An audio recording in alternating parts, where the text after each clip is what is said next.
Muy buenos días, iglesia. Llegamos al 31, estamos cerrando el 2023, año de vivir en el Espíritu. También hoy nos corresponde terminar el año viviendo en el Espíritu. Dios nos ha bendecido durante todo este año. Y aunque hoy no estamos de manera presencial, sin embargo la iglesia nos reunimos de esta forma desde nuestras casas, con nuestras familias. Si algunos ya salieron a visitar a sus familiares de viaje, también desde allí están conectados con nosotros. Así que un abrazo a todos y que este tiempo de cierre del año sea muy bendecido. Quiero presentar el tema para hoy, que va a ser el inicio de la serie que tendremos durante todo el mes de enero. Vamos a hablar de levantar señales. Quiero que vayamos al libro de Josué, capítulo 4, y leer los primeros versos. Les recomiendo leer el capítulo completo. Dice en los primeros versos: cuando toda la gente hubo acabado de pasar el Jordán, Jehová habló a Josué diciendo: tomad del pueblo 12 hombres, uno de cada tribu, y mandadles diciendo: tomad de aquí, de en medio del Jordán, del lugar donde están firmes los pies de los sacerdotes, 12 piedras, las cuales pasaréis con vosotros y levantadlas en el lugar donde habéis de pasar la noche. Entonces Josué llamó a los 12 hombres a los cuales él había designado de entre los hijos de Israel, uno de cada tribu, y les dijo Josué: pasad delante del arca de Jehová vuestro Dios a la mitad del Jordán, y cada uno de vosotros tome una piedra sobre su hombro, conforme al número de las 12 tribus de los hijos de Israel, para que sea esto señal entre vosotros. Y cuando vuestros hijos pregunten a sus padres mañana diciendo: ¿qué significan estas piedras?, le responderéis que las aguas del Jordán fueron divididas delante del arca del pacto de Jehová cuando ella pasó el Jordán. Las aguas del Jordán se dividieron y estas piedras servirán de monumento conmemorativo a los hijos de Israel para siempre.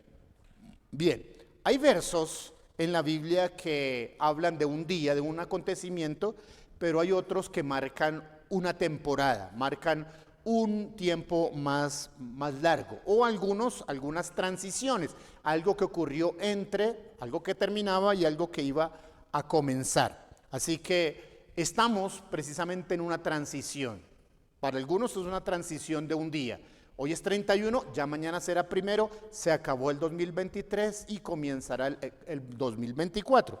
Para muchos no es solamente un cambio de día, un cambio de año, también es un cambio de temporada. Seguramente está iniciando una temporada diferente para muchos de nosotros. Eso significa que se ha terminado un periodo, se ha terminado una época y estamos por empezar una nueva. Por ejemplo, algunos ya cerraron de manera definitiva su temporada escolar y ahora viene una temporada nueva, universitaria. Algunos han terminado su carrera y comienzan una temporada nueva de trabajo, de productividad. Algunos van a hacer un cambio y otros están en la expectativa de esperar los señalamientos de parte de Dios. Precisamente el texto que hemos leído habla de un fin, pero también habla de un comienzo. Dice el texto en el verso 1, cuando toda la gente hubo acabado de pasar el Jordán. Así que de alguna otra manera está comenzando una nueva temporada. Algunos entonces van a comenzar negocios, otros ya no serán más empleados para ser sus propios jefes, comenzar un área productiva, una empresa, y Dios quiere bendecirnos en cada una de nuestras situaciones. Este capítulo precisamente abre con esa expresión: se ha terminado algo y ahora viene una temporada nueva, unas oportunidades nuevas. Quedó atrás lo que fue la amenaza, la esclavitud, el trabajar para Faraón, el servir al mundo. Ahora hay libertad, hay nueva tierra, hay nuevos patrones de vida, hay una cultura nueva. Y eso significa también el cambio de un año. Ha quedado atrás un tiempo tal vez difícil para algunos, tal vez muy bueno para otros, pero Dios quiere hacer cosas nuevas con cada uno de nosotros. Y quiero atreverme a decir que este cierre, esta finalización, ya es salir del Jordán que Dios ha dividido y comenzar una nueva temporada. Pero es importante levantar señales. ¿Qué significa esto de levantar señales? Primero quiero señalar una primera verdad, y es que todo el pueblo estaba incluido. Aunque fueron solamente 12 hombres que tomaron las piedras, esos 12 hombres designados por Josué, uno de cada tribu, señala que toda la nación estaba representada o estaba incluida. Dios quiere hacer algo nuevo con la iglesia. No quiere dejar a su familia, no quiere dejar a ningún creyente. Me da alguna tristeza cuando Dios comienza a moverse a hacer algo nuevo y no todos entran y no todos ingresan. Algunos se quedan, algunos no se sienten incluidos y entonces no van al mismo ritmo. Quiero decirle en primer lugar que Dios quiere incluirlos a todos. Este 2023 terminó para todos y este 2024 empieza. El cambio es para todos. Lo que Dios está por hacer te incluye a ti, incluye a tus hijos, incluye a tus familiares, a tus posesiones, a tus recursos, a tu empresa. Todo está incluido.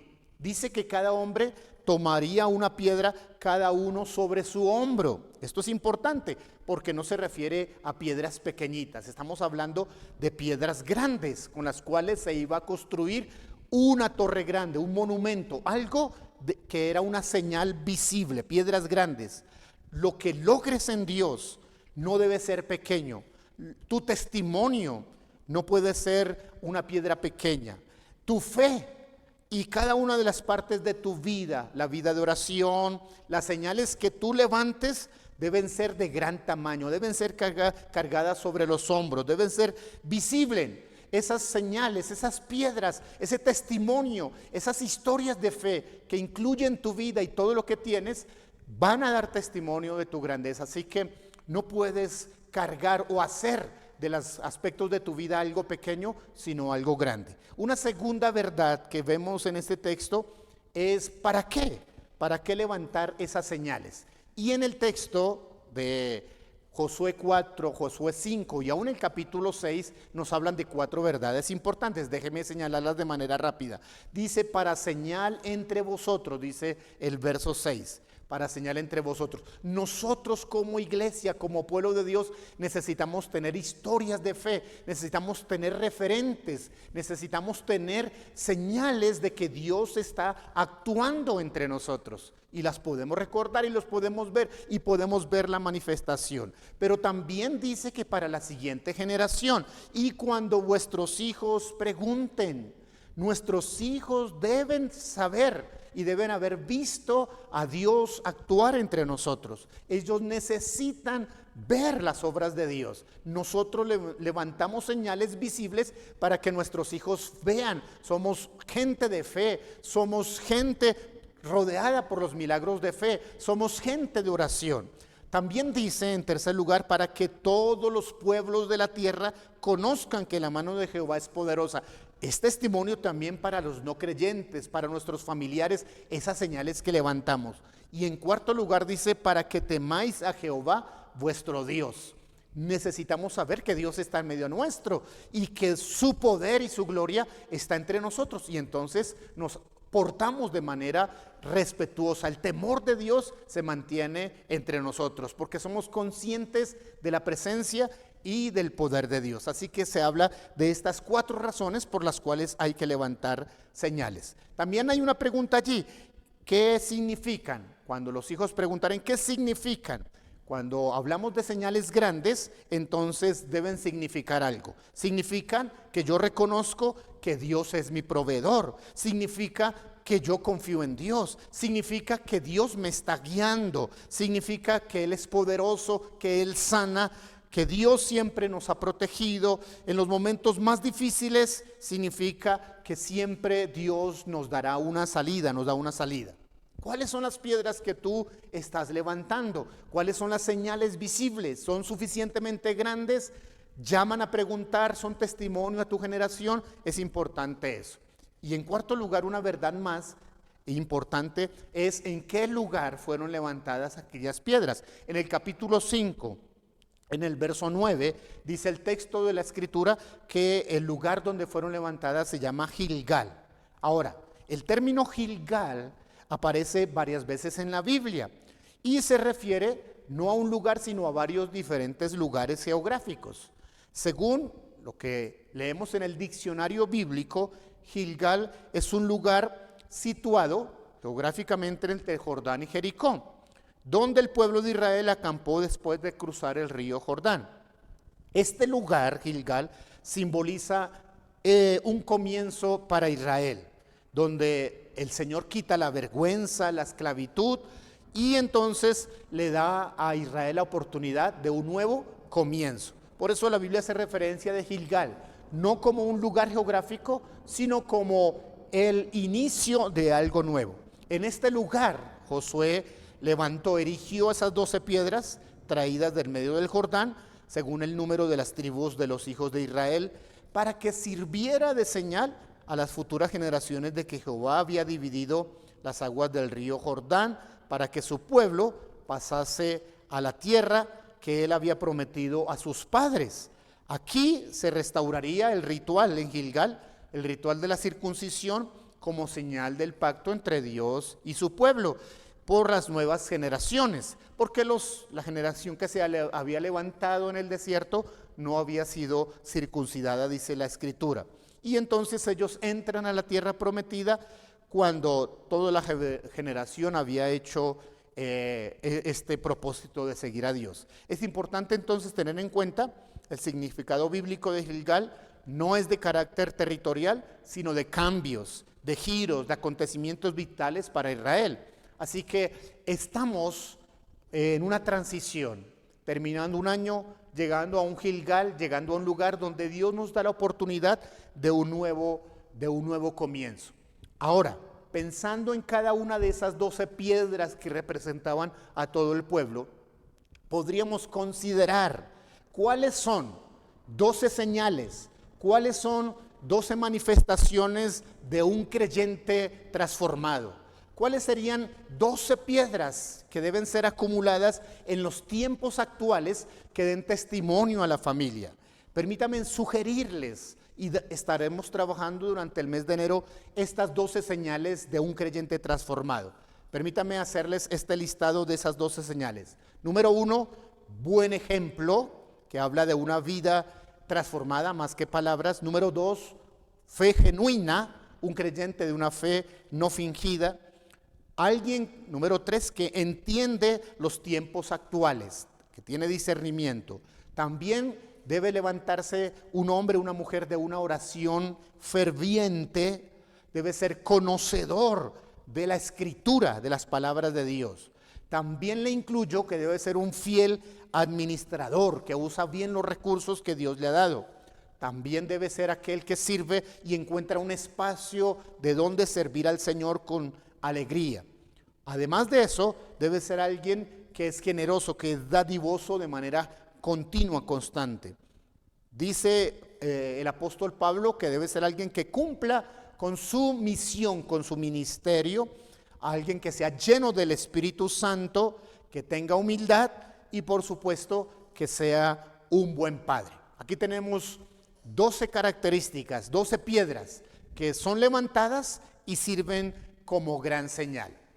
Esta mañana quiero, en esta segunda parte o final del sermón, hablar de las primeras 3 piedras, de las primeras 3. No es que tengan un orden jerárquico, no tienen un orden de importancia, vale más la una que... No, cuando se levanten hay que poner unas de base y otras irán más arriba y más arriba. Pero aquí habla de un conjunto de 12 cualidades importantes que un creyente, un padre, un hijo de Dios debe tener. Comencemos a revisar estas 3 primeras de las cuales hicimos mención. La primera de ellas, el buen ejemplo. Buen ejemplo. Aquí tenemos en la Escritura varios textos que nos hablan de ello. Por ejemplo, Pablo y su equipo eran un buen ejemplo para los creyentes nuevos en la iglesia de Tesalónica, de los tesalonicenses. Ellos como padres espirituales, ellos como discipuladores, ellos como ejemplo a los nuevos creyentes están diciendo que pueden ser imitados, que hacen las cosas bien. En 2 de Tesalonicenses capítulo 3, verso 8 y verso 9 leemos: no comimos de balde el pan de nadie, sino que trabajamos con afán y fatiga día y noche, para no ser una carga a ninguno de vosotros, no porque no tuviésemos derecho, sino por daros nosotros mismos un ejemplo a seguir. Así que el Evangelio no son palabras, son acciones prácticas, es vivencia de lo que dice la Escritura. Y un creyente debe levantar un testimonio, no en la capacidad de las palabras que salen de su boca, sino en el ejemplo, en la vida práctica, en lo que a diario está haciendo. Los creyentes de Tesalónica recibieron el mejor ejemplo de Pablo y de su equipo.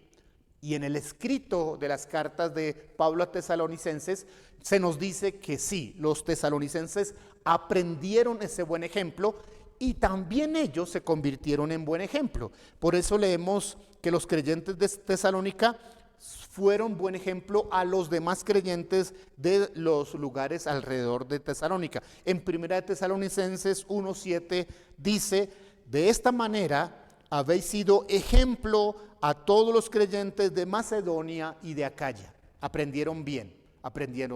Yo espero que usted sea alguien que aprende del buen ejemplo, que sigue el buen ejemplo que le dan sus líderes, sus pastores, la gente que hace las cosas bien, y también se vuelve un buen referente. No entiendo por qué algunos creyentes están tratando de señalar o de hablar de los malos ejemplos. No debes seguir el mal ejemplo, ni debes convertirte en un mal ejemplo. Por supuesto que habrá algunos que no viven el evangelio que predican, o por supuesto que habrá algunos que se hacen notar, pero por su mala conducta. Pero tú y yo estamos llamados a ser creyentes de buen testimonio, de buena práctica, de buen ejemplo. ¿Sí?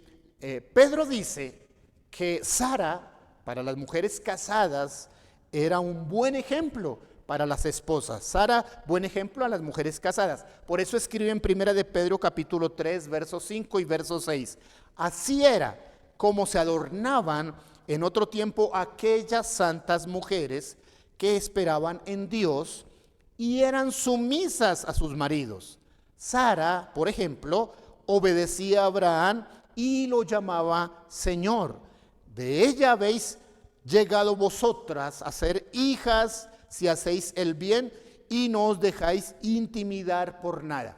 Este texto comienza a intimidar, a amenazar y comienza a ser contrario a toda esa doctrina actual que va en contra de que las esposas tengan respeto, tengan sumisión, y por aquello de aquella libertad y expresión, y que cada uno se nos olvida que nuestra cultura es la cultura del reino. Sara, buen ejemplo, una santa mujer, y ustedes, hermanas casadas, tienen allí en Sara la mejor referencia de cómo deben hablar y actuar dentro de sus hogares. Esto no es una amenaza, esto no es una esclavitud, esto no es un riesgo para ninguna, es una protección divina y es un mandato de la Escritura. ¿Y qué con respecto a los jóvenes? También los jóvenes tienen referente y son llamados a seguir y a ser buen ejemplo.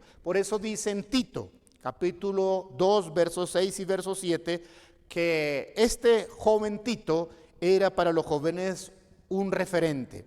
Exhorta, dice en Tito, asimismo a los jóvenes a que sean prudentes, preséntate tú en todo como ejemplo de buenas obras. Cuando enseñes, hazlo con integridad y seriedad. Haz que tu vida sea buen ejemplo a todos. Será una de esas piedras visibles. Así que también hay un llamado a los jóvenes para actuar de manera prudente, de manera sabia, siguiendo lo bueno, no lo malo. Cada día el mundo se pondrá más difícil para que vivas en santidad. Pero quiero hacerte, cerrando este año y comenzando el 2024, a ti joven, el desafío de que te propongas levantar una piedra visible en tu vida y es convertirte en el mejor referente donde estés, en la universidad, en el trabajo. No debes distinguirte para que algunos señalen y dicen, ese que dice ser cristiano y hace esto y está allá. No, debería ser al contrario. Ese vive lo que predique. Que te llamen el pastor, el predicador, el creyente, como quieran, pero que sea referente, que seas buen ejemplo en medio de una sociedad contaminada, sin valores, que tiene problemas en su conducta. Tú y yo somos llamados. Eres casado, eres soltero, eres niño, eres adulto.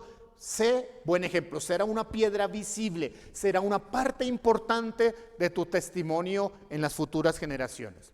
En segundo lugar, la segunda piedra que usted y yo debemos levantar se llama fe genuina. Y hablo de una fe genuina porque sí, pareciera, según lo que explica el texto y la palabra de Dios y lo que dice el apóstol Pablo al respecto, que algunos fingen tener fe, pero a la hora de la verdad son solo expresiones, son solo palabras.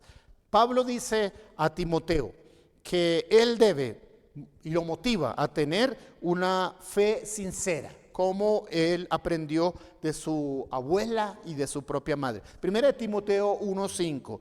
El propósito de este mandato, dice, es suscitar el amor que nace de un corazón limpio, de una buena conciencia y de una fe sincera. Así que la motivación que tenemos es que usted y yo seamos gente de fe genuina, de fe sincera.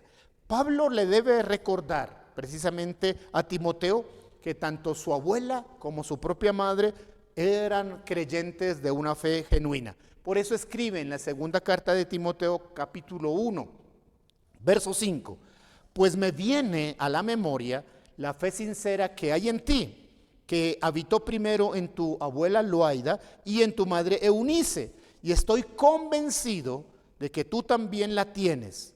¿Sí? Qué interesante estas palabras del apóstol Pablo. Estoy convencido que tu fe es genuina. Y eso es importante que alguien diga de ti. Estoy convencido que la fe que tú tienes es una fe genuina, que no es imitación, que no es una falsificación, que no son solo palabras, que no son solo aspectos religiosos. Tu fe va a ser durante el 2024 una fe firme, genuina, sincera, no fingida. Serás un hombre o una mujer de fe. En la escritura, Santiago escribe algo interesante con respecto a la fe verdadera. Dice, hermanos míos, capítulo 2, verso 14. Hermanos míos, ¿de qué les sirve a uno? Y puede colocar su nombre. ¿De qué le sirve a un creyente? Decir que tiene fe si no tiene obras, si no acciones. ¿Podrá esa fe salvarlo? Esas preguntas son muy interesantes y no porque contradiga la doctrina del apóstol Pablo como algunos piensan. La fe real no son solo palabras, también son acciones. Es más, la fe real son más acciones que palabras. Tu fe debe demostrarse, tu fe debe ser genuina. La fe debe ser importante, genuina, no cambiada. Precisamente Santiago hace una mayor explicación de la fe no fingida, de la fe que no es intelectual, que no es religiosa, escribiendo en el capítulo 2, en el verso 19, algo que es muy interesante. ¿Tú crees que Dios es uno? Haces bien. También los demonios creen y tiemblan.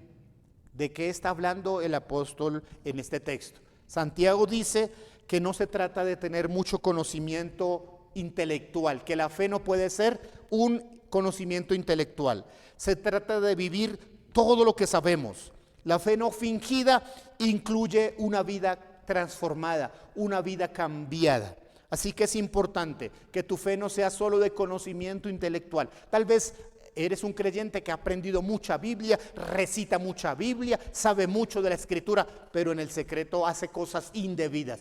Tu fe está siendo de tipo intelectual. Necesitas mostrar una fe real. Y en este año que está empezando es nuestro gran desafío. En Mateo capítulo 9, verso 2, dice, y sucedió que le llevaron un paralítico tendido sobre una camilla.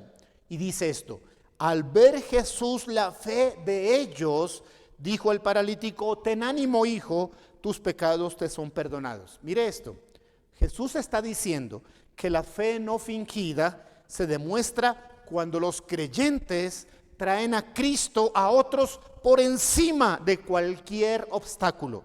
Al ver la fe de ellos, la fe supuestamente es algo que no se puede ver, pero las acciones demuestran qué tipo de creyente, qué tipo de fe tienes. Así que la fe sincera se demuestra, se puede ver por las acciones, Ahora, hablando ya finalmente de la tercera piedra, hablamos en primer lugar del buen ejemplo, una segunda piedra, una fe no fingida, y en tercer lugar debemos ser entendedores de los tiempos actuales, Se está hablando acerca de el discernimiento. Veamos algunos textos de la Escritura. Mateo capítulo 16, por ejemplo, versos 2 y 3. Jesús o él le respondió: cuando anochece, decís, hará buen tiempo porque el cielo está rojizo. Y por la mañana habrá tempestad porque el cielo está rojizo y nublado. Hipócritas, sabéis distinguir el aspecto del cielo, pero no las señales de los tiempos.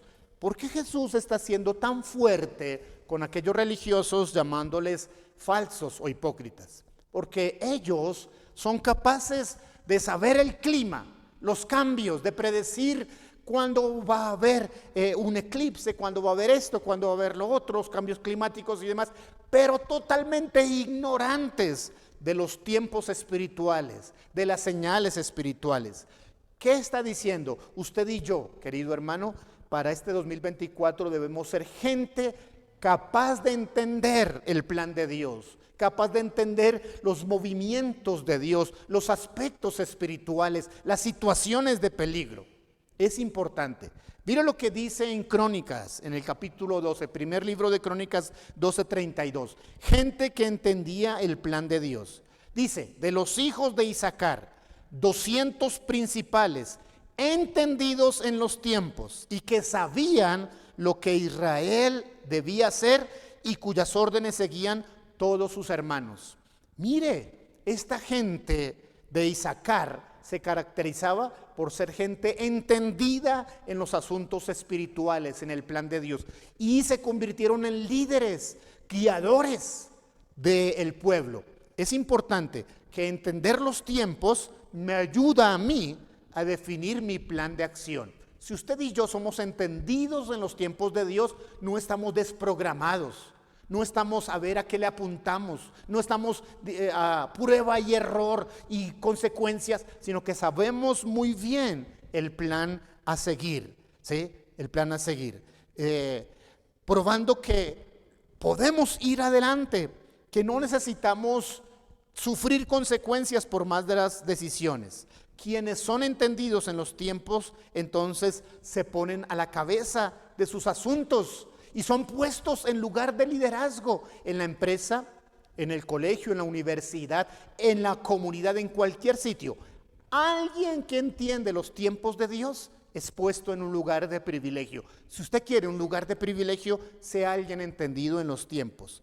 La Biblia dice que José fue entendido en el tiempo para Egipto y fue puesto en el gobierno como primer ministro. Qué interesante que podamos repasar estas tres. Son 12 piedras en total y hemos hablado de las primeras 3. Tener una vida ejemplar, ser referente a los demás en conducta, sea esposa, sea esposo, ser gente de una fe real, genuina, verdadera, no fingida, y ser entendido en los tiempos de Dios. Quiero motivarlo, mi querido hermano, soltero, casado, en el pocillo. Seguramente usted no solamente está terminando el año 2023, sino que está iniciando una nueva temporada. Seguramente está llegando a Gilgal y es el momento de comenzar algo nuevo. O ha estado preguntando, ¿cuál es el trabajo? ¿Ahora qué voy a estudiar? ¿Qué empresa voy a empezar? Ese es el tiempo y una oportunidad nueva de Dios.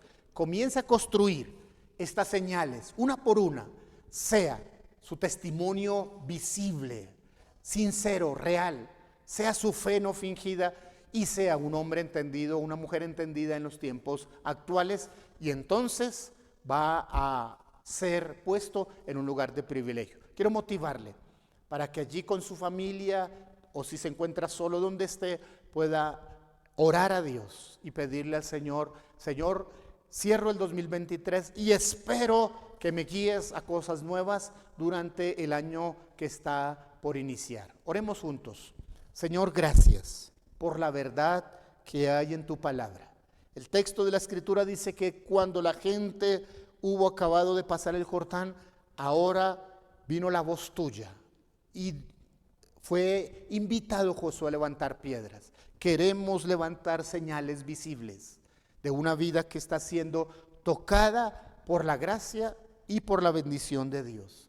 Señor, permítenos cerrar bien este 2023 y ayúdanos para comenzar desde mañana a ser gente de fe no fingida, a ser gente de referencia, de ejemplo a seguir, a ser gente entendida en los tiempos. Señor, ayúdanos con tu gracia maravillosa y con tu misericordia. Colocamos en tus manos todo lo que viene sobre este nuevo año. Creemos que habrá algo mejor, porque no vamos hacia atrás, no somos de los que retroceden, sino que vamos a avanzar. Ayúdanos, Señor. Está en tus manos las empresas nuevas, Señor, las universidades y lo que viene nuevo para nosotros, Señor. Gracias. Tú nos vas a guiar con tu Santo Espíritu y nos vas a fortalecer. Estamos en tus manos de amor, Señor. Ayúdanos a ir adelante en el nombre de Jesús.